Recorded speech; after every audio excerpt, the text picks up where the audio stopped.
So hello everyone and welcome to DRB. This is Aswathy Alex, and I would like to remind you by saying is that being disciplined is the greatest form of self-love.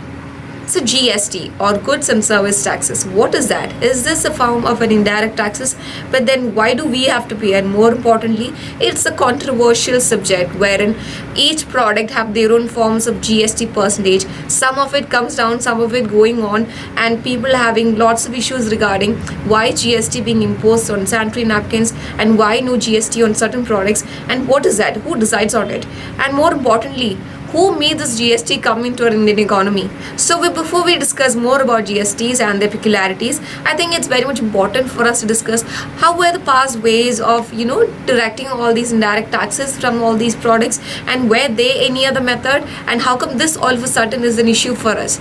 So yes, past is also important for us to discuss. So we all have direct taxes and indirect taxes.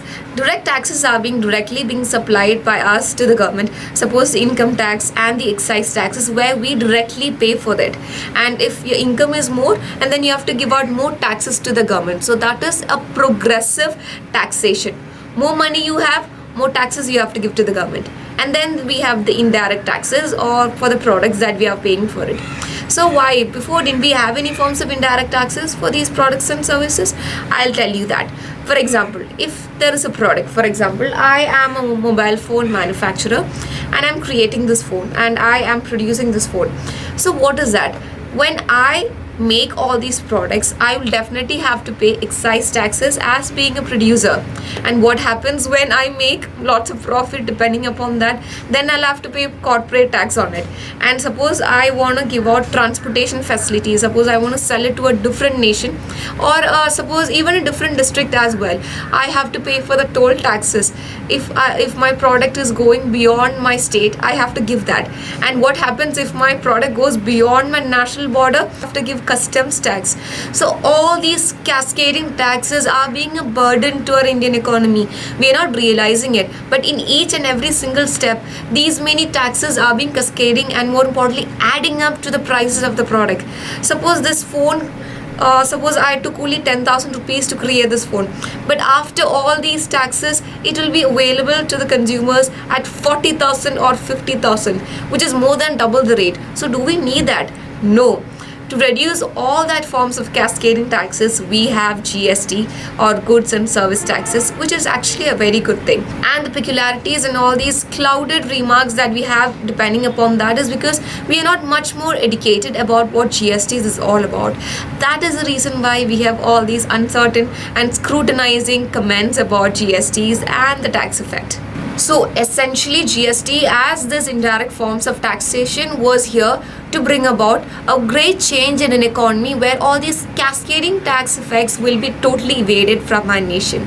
And that is why we have GSTs, which is being levied by both state and the central government. And that's how we have one nation, one tax effect here in India. So now we know that GST has been replacing all these negative effects. So what is the positive effects of these implementations of GSTs? It reduces the transaction cost, it eliminates the cascading effect of taxes, so it becomes a single taxation point, it reduces corruptions, it brings about uniform tax rate, and it's cheaper exports, reduction in purchasing price, more transparency, and an increased FDIs, and growth in overall revenues, and more importantly it encourages to a very large extent export and import of a nation. And we all know that we need money, and more importantly all these forms of relations, trade relations with outside nations, for any forms of country to develop and grow.